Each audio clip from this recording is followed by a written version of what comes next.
Hello everyone, welcome to my another blog. ভিডিওটা কিন্তু অনেক দিন আগের। আসলে ফোনের গ্যালারিটা না আমার বেশ পরিমাণে ভর্তি হয়ে গেছে। তো স্ক্রোল করতে করতে দেখলাম যে এই ভিডিওটা আমার রয়ে গেছে, যেটা এডিট না তোমাদের সাথে শেয়ার কোনোটাই করা হয়নি। তাই আর কি ভাবলাম ভিডিওটা যখন কষ্ট করে করেইছি তো তোমাদের সাথে একবার শেয়ার করেই দিই। তো যাই হোক, আমি এখন কোথায় যাচ্ছি সেটা তোমাদেরকে বলছি। আমি আগের দিন গেছিলাম হাবড়ার বাড়িতে, আর এটা কিন্তু তার পরের দিন। আমি সকাল সকালে উঠে পড়েছি আর মা আমাকে এই যে ডিমের ট্রেটা ধরিয়ে দিয়েছে হাতে। তো আমি যাচ্ছিলাম দোকানে ডিম আনতে। এই যে রাস্তায় জল দেখতে পাচ্ছ, এটা কিন্তু কয়দিন আগে বৃষ্টি হয়েছিল, সেই বৃষ্টিতে পুকুরঘাট ভরে রাস্তায় উঠে এসেছে জলটা। আর আমি কিন্তু ডিম নিয়ে চলে এসেছি বাড়িতে, আর বাড়িতে এসে দেখি ভাই এদিকে পড়ছে আর মাম্মামকে খুঁজছিলাম। মাম্মাম দেখি এই পেছনের ঘরে এসে ও খেলার জিনিস নিয়ে খেলছে। হ্যালো, খেলনা বানাচ্ছো? আর এদিকে হচ্ছে আমার মায়ের রান্নাঘর। মা অলরেডি রান্না করতে বসিয়ে দিয়েছে। এদিকে তো ডিম সিদ্ধ করা হয়ে গেছে আর ডিমগুলো ছুলেও নিয়েছে মা। আর এদিকে ডিমের ঝোল বানাবে বলে ওই সমস্ত কিছু গুছিয়ে নিয়েছে। আচ্ছা, তোমাদেরকে তো একটা কথা বলাই হয়নি, আমরা আজকে যাব কুলপুকুরে মায়ের মন্দিরে। তো সেই জন্যই মা ওদিকে তাড়াতাড়ি রান্না করে নিচ্ছে আর আমিও এদিকে তাড়াতাড়ি স্নান করে নিয়েছি। আর এদিকে দেখো আমি কিন্তু পুজোর ঘরে বসে পড়েছি পুজো দিতে। আর এদিকে ফার্স্টে বাবা মহাদেবকে স্নানাভিষেক করিয়ে নিলাম। আমার না সকাল সকাল পুজো দিতে খুব ভালো লাগে, আর একটু বেলা হয়ে গেলে এত ল্যাদ লাগে পুজো দিতে, কি বলবো, ইচ্ছাই করে না পুজো দিতে। আচ্ছা, তোমাদের কার কার সাথে এরকমটা হয় আমাকে প্লিজ কমেন্টে জানিও। আর এদিকে কি হয়েছে জানো তো, যেহেতু আমি সকালেই পুজো দিচ্ছি, গোপসোনা তো ঘুমাচ্ছিল, আমি গোপসোনাকে তুলতেই আমার হাতটা স্লিপ কেটেছে। আমি তাই ভাবলাম হয়তো গোপসোনা উঠতে যাচ্ছে না, আর একটু ঘুমাবো। তার জন্য আমি বাবা মহাদেবকে আগে স্নানাভিষেক করে নিয়েছি আর সমস্ত ঠাকুরকেও স্নান টান করা হয়ে গেছে। তারপরে কিন্তু আমার এই গোপসোনাকে উঠিয়েছি, আর এখন কিন্তু আমার গোপসোনার মুড একদম ভালো হয়ে গেছে, একদম ফ্রেশ ফ্রেশ আছে। তো এদিকে গোপসোনাকে স্নানাভিষেক করানোর পরে সবার সাজ শৃঙ্গার করানো হয়ে গেছিল।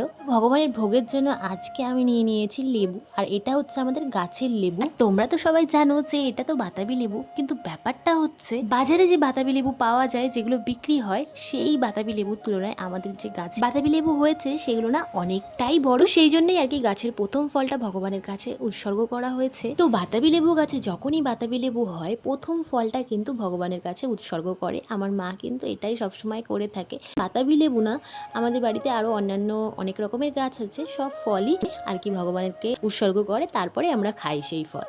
আমি এদিকে পুজো আশ্রা কমপ্লিট করে নিয়েছি, আর এদিকে আমি রেডি হতে বসে পড়েছি। আর এদিকে বড় আয়নাটাই তো মা শাড়ি ঠাড়ি পরে রেডি হচ্ছে, তাই আমি এদিকে ভাবলাম আমি বসে থাকবো কেন, আমি এই ছোট আয়নাটায় রেডি হয়ে নিচ্ছি।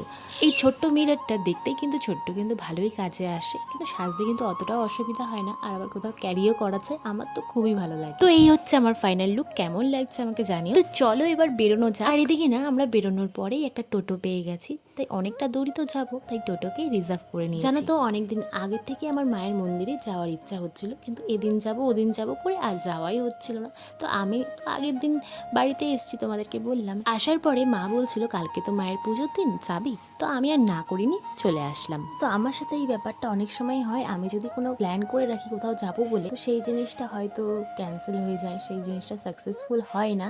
তো আমি দেখেছি যে হুট করে যদি কোথাও যাই, তো সেই জিনিসটা আমার সাকসেসফুল হয়, আমি যেতে পারি।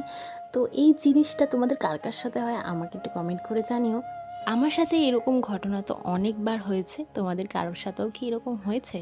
তো আমাকে প্লিজ কমেন্টে জানিও যদি কারোর সাথে হয়ে থাকে এরকম ঘটনা। আর এদিকে আমরা অনেকটাই প্রায় চলে এসেছি। মায়ের কাছে সন্দেশ নিবেদন করব বলে আমরা কিন্তু যাওয়ার পথেই সন্দেশ নিয়ে নিয়েছি, আর ফুল, তারপরে ধূপকাঠি, মোমবাতি যা যা লাগে সবকিছু কিন্তু নিয়ে নিয়েছি। আর আমরা কিন্তু এখন কুলপুকুরে মায়ের মন্দিরে চলে এসেছি। আর এসেই এই যে পুকুরের পাশে একটা নল আছে, এখানে হাত পা ধুয়ে নিতে হয়, তো আমরা এদিকে হাত পা ধুয়ে নিচ্ছিলাম। মা কিন্তু এদিকে ফল টল দিয়ে বাটা সাজিয়ে দেবে, তার জন্য এদিকে ফল কাটতে বসে পড়েছে। তো আর বেশিক্ষণ টাইম ছিল না, তাই জন্য তাড়াতাড়ি করে ফল টল কেটে নিচ্ছিল। আর এদিকে আমিও কিন্তু একটু হেল্প করে দিচ্ছিলাম যাতে তাড়াতাড়ি হয়ে যায়। আর এদিকে আকাশের অবস্থা আগে থেকেই ভালো ছিল না, আমরা যখন বাড়ি থেকে বেরিয়েছি তখনই দেখি একটু মেঘলা মেঘলা, আর বলতে না বলতে দেখো এখানে এসে বৃষ্টিও আরম্ভ হয়ে গেছে। প্রথমে একটু জোরে পড়ছিল, তারপরে দেখি আর সেরকম একটা পড়ছে না, গুড়ি গুড়ি পড়ে বন্ধ হয়ে গেছিল। তো যাই হোক, এইদিকে কিন্তু মার ফল টল কাটা কমপ্লিট হয়ে গেছে। আর এইদিকে মাম্মু সোনা দাঁড়িয়ে দাঁড়িয়ে বৃষ্টি দেখছে। ওই যে দেখতে পাচ্ছ দুটো পাখি, ওরা কিন্তু ওখানে বাসা বানিয়েছে। ক্যামেরায় কিন্তু অতটা আসছে না, কিন্তু আমরা দেখতে পেয়েছি ওখানে ছোট ছোট দুটো ডিমও আছে। কিছুক্ষণ আগে তো দেখলাম বৃষ্টি একদম বন্ধ হয়ে গেছে, কিন্তু হঠাৎই একদম শো শো করে এত পরিমাণে বৃষ্টি আরম্ভ হয়েছে, সে আর কি বলবো। এই দেখো, অনেকটা জোরেই বৃষ্টি আর মা এদিকে ফল টল সাজিয়ে ঠাকুর মশাইয়ের কাছে নিয়ে যাচ্ছিল। আর এদিকে পুজো কিন্তু আরম্ভ হয়ে গেছে। মাকে আরতি করার জন্য আমরা ধূপকাঠি মোমবাতি জ্বালিয়ে নিয়েছিলাম। পুজো তো আরম্ভ হয়ে গেছে, মাকে আরতি করার জন্য আমার মা প্রথমে ধূপকাঠি মোমবাতি জ্বালিয়ে নিয়েছিল, তারপরে আমিও এদিকে ধূপকাঠি মোমবাতি জ্বালিয়ে নিয়েছি। আর এদিকে না আমি আরতিও করে নিয়েছিলাম। আর এইদিকে এত পরিমাণে যে আগুনের তাপ আসছে আমি তো তাকাতেই পারছিলাম না, কারণ ধূপকাঠি মোমবাতি অনেকেই জ্বালিয়েছে, সেই আগুনের তাপটা পুরো এদিকে আসছিল। কারণ ধূপকাঠির ধোঁয়া আর আগুনের তাপ মিলে একদম আমার চোখ পুরো জ্বলে যাচ্ছিল। অনেকেই কিন্তু পাশে দাঁড়িয়েছিল, কারণ এত আগুনের তাপ বেরোচ্ছিল আর ধোঁয়া, অনেকেরই অসুবিধা হচ্ছিল, জ্বালাতে খুবই কষ্ট হচ্ছিল, তাই জন্য পাশে দাঁড়িয়েছিল পরে আর কি ধূপকাঠি মোমবাতি জ্বালাবে বলে। আর এই যে দেখো কত মিষ্টি ভরা একটা মায়ামুখ, এটা কিন্তু আমাদের সবার মা, আমাদের হাবড়ার রানীমা। এই মা কিন্তু খুবই জাগ্রত, মন থেকে কিছু চাইলে মা কিন্তু কাউকে ফেরায় না। মায়ের এদিকে পুজো অর্চনা চলছিল, মাকে কিন্তু সুন্দর করে সাজানো হয়ে গেছে ফুল টুল দিয়ে, আর এদিকে আরতিও কিন্তু করা হয়ে গেছে। মা যেখানে প্রতিষ্ঠিত মায়ের বেদির সামনেই কিন্তু সবাই বসে, এক এক করে কিন্তু মাকে আরতি করার পরে সেই আরতির তাপ কিন্তু আমরাও নিয়েছি। আর এদিকে কিন্তু ঠাকুর মশাই শান্তির জল দিয়ে দিচ্ছিল, আর এই যে দেখো অঞ্জলি দেওয়ার জন্য ফুল দিয়ে দিচ্ছিল, এটা কিন্তু প্রথমবারের অঞ্জলি।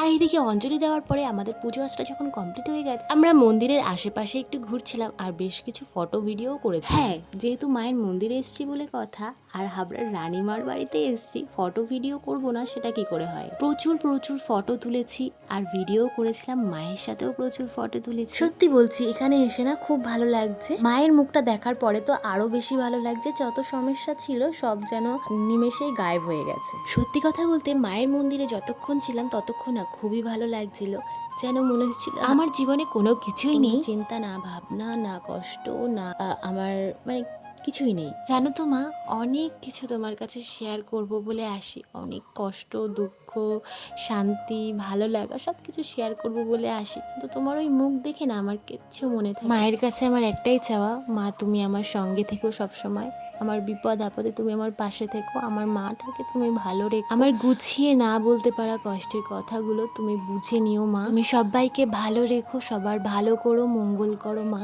এটাই চাই, আর কিচ্ছু চাই না মা, তো এটুকুই চাই, সৎ জ্ঞান সৎ বুদ্ধি দিও, আর সদা সর্বদা তুমি পাশে, যত কষ্টই আসুক, যত ঝড়ঝাপটাই আসুক, সব যেন হাসি মুখে পার করতে পারি। এবার তো বাড়ির দিকে ফিরতে, মা তুমি অনেক ভালো থেকো। মাকে প্রণাম করে বেরিয়ে পড়লাম। আমরা যেহেতু সকাল থেকে উপোস ছিলাম, তাই বেরোনোর পরে আমরা সবাই এক প্লেট করে ঘুগনি নিয়ে নিয়েছিলাম, কারণ ঘুগনি তো নিরামিষ ছিল। ঘুগনিটা খাওয়ার পরে একটু আইসক্রিমও খেতে ইচ্ছা করছিল, তারপর সবাই মিলে আবার আইসক্রিমও নিয়ে নিয়েছিলাম।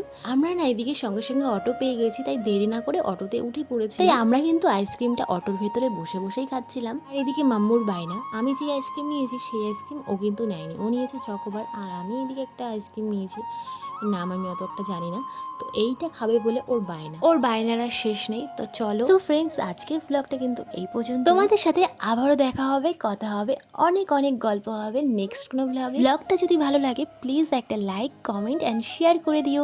এখনকার মতন চলো টাটা, বাই।